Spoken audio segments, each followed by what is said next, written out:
I started out with the fire department, doing my senior project.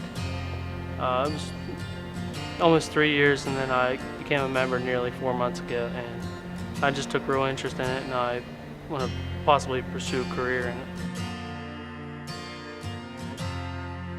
The day started out well.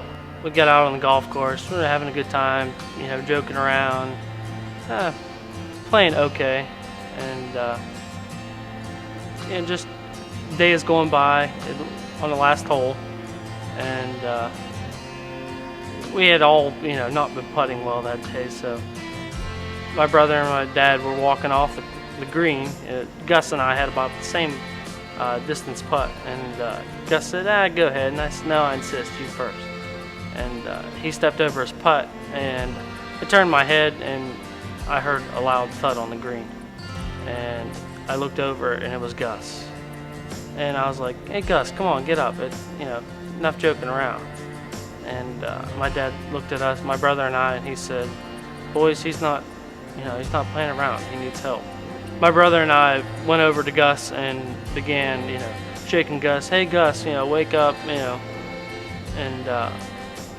I began to check for vitals and check for a pulse, and conditions just didn't look good at all.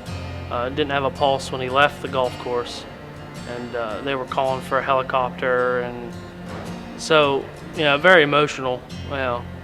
Gus, we see him once a week, but it was like a family member. We were all very worried, trying to get a hold of his daughter, which was an hour away, and trying to get her in the right place to get to Gus, and going through the chain of command of hospital. He wasn't at Uniontown, and didn't know where he was being flown to. So I was very worried that Gus wasn't going to pull through. Just a day of fun had gone downhill so fast. It turned out that Gus, after suffering a massive heart attack, had made a full recovery.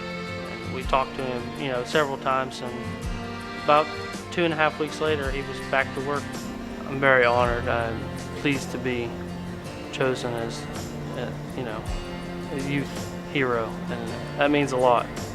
I look at a hero as somebody who serves our country and fights for us every day, and serves our citizens, and it's a great honor.